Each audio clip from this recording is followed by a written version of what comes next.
Hello, everyone. I hope everybody is well. Um, I took a week off last week for this. I was spending time with Anna, which was nice. And I want to talk to you about a topic today that will hopefully challenge your thoughts around how we operate on a daily basis, especially in a world where, it's quite difficult to stay and remain positive regarding outlooks and lifestyle and things like that at the moment, especially when it's quite tough to separate yourself from everything else that's going on with COVID, with riots and things like that as well. So, I just want to take a moment to talk to you about stepping back and trying to slow down. So, I've called this episode Slowing Down in a Fast World, and it's applicable now, it's been applicable in the past, and it will be applicable in the future.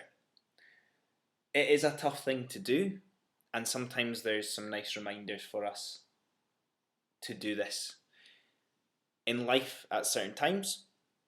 And I think this COVID um, time has been a good time to reflect as well as try to implement it as well. So as you know, if you know me, I've always been quite chilled and quite zen. However, thinking about it from each and every person that listens to this personality will be all different. And I think the one common thing that everybody has is that everybody is influenced by different things and different people and different environments, and this can change us. And when we lose track of that change, it's only when we take the time to self-reflect that we notice this. So it's important to regularly check in and see, the people that I surround myself with, the things that I do, at work and outside of work. Oh, is that getting me closer to the person that I want to become? And this is where the benefits of slowing down really start to kick in. So you might be thinking, what do you mean by slowing down? Do you mean by doing less? Do you mean doing things I usually do, but just, being more relaxed about it? And, there's lots of different ways to interpret it, and there's no right or wrong way to do it as well. I think the first place to start that's quite topical and relevant to think about is the element of happiness. And I've talked about happiness previously, and it's something that's constantly ongoing. As we won't ever find that holy grail, but it's important to be aware of the things that can help us slow down and enjoy that happiness. So we know that happiness isn't a quick hit gratification thing. It's got to be more than that. We know that. And if we don't know that, we're going to discover that through our own experiences going forward.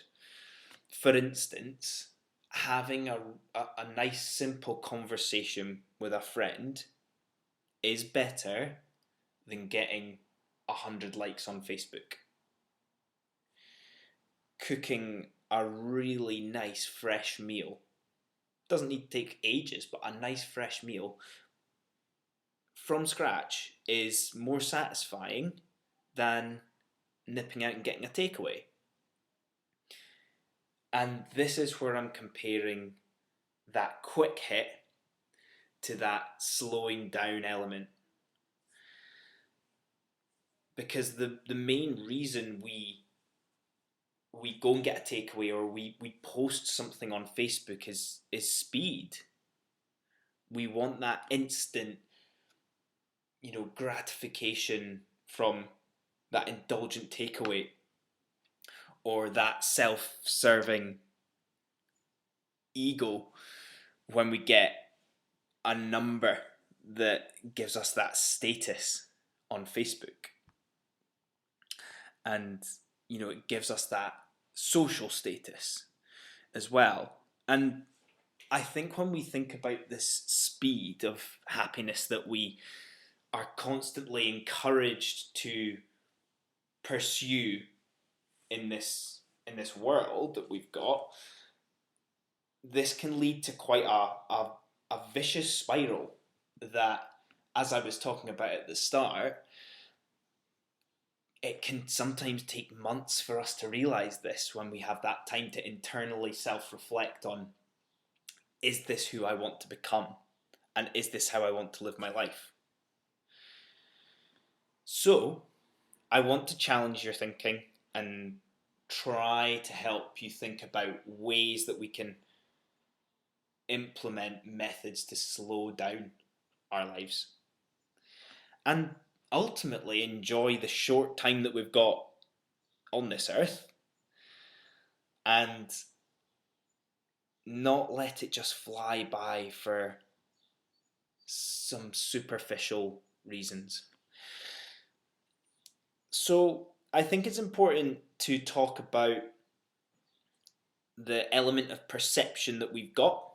I've touched on it already in the element of perception of what our world is like, what we want to be, as well as unlearning some things that we've been brought up to accept. So we're almost tapping into our unconscious mind here and questioning that and challenging that, which is always good.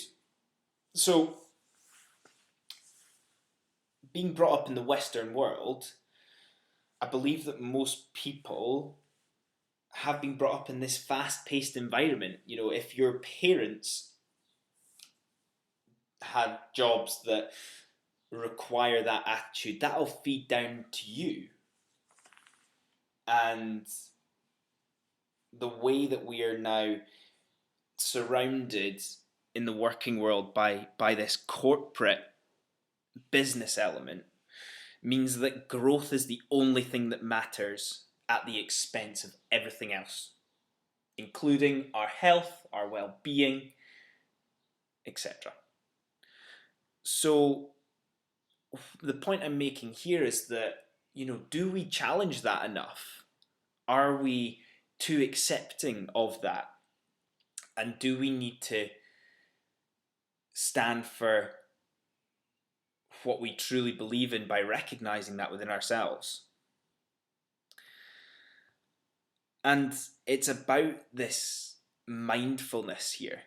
We don't want to be mindlessly consuming ourselves with these endless tasks every day that have to be completed by the end of the working day, that fills up our minds. And this is so important because on a daily occurrence or daily basis, this leads to weeks and months and years of it. So it's important that we stop and we recognize this.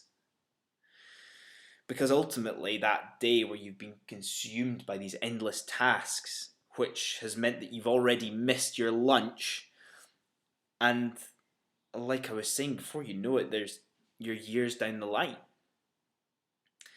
I believe I'm 28 now, I believe since I've been 22, the years have flown by from a career and work point of view. And this is why I believe it's so dangerous not to stop and recognize this, because it would be really easy to be, 40 or 50 and this happen as well. And the thing is, between now and 22, yes, I may have achieved a lot, but I struggle to tell you exactly what that is and what it was ultimately for. Was it just to complete a task and just tick it off? Or was I striving to serve something bigger? But the sad thing is that it sometimes gets even worse. In years to come, or you might have already, it might get to the point where you can't remember why you missed something important. So, say for example, you've got a good friend or family member and it's a big occasion for them. It might be a birthday or a big celebration. and you can't make it because of something like work and a deadline. And this really sad thing is that you would most likely not even remember what that is in years to come and reflecting on it.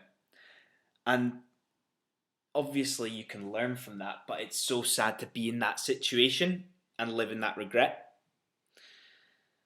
And that's a sad thing that sometimes we only realize when it's too late. And ultimately, there's only a few things in your life that really matter, including things like family and friends. And this leads to that slowing down by recognizing these things that are really important to us and these things that do matter. There shouldn't be a lot of them. There should only be those things that truly matter to you. A really nice quote that I heard from the author Mark Manson was that some of the most extraordinary things in life are the most ordinary. For example, spending time with family, walking the dog, reading a good book, having a laugh. And it's because these things bring us such wholesomeness and fulfillment each and every day. And I thought that was a really nice way to summarize some of the points that I'm making here in the podcast. I touched earlier on the element of social status, and this can feed into different elements such as our job status or financial status. And I think it's important to recognize that we challenge that thought as being important to us. And, from the moment we're in primary school, social status is one of the most important things. So it's important to recognize that it's not our fault that we're striving for these things, but on the flip side, there's something we can do about it. And ultimately, I want to challenge you because I can guarantee you, if you were to take the time to reflect and think about it deeply, is that I can guarantee you on a list of the things that matter to you personally the most, that status is not top of your list.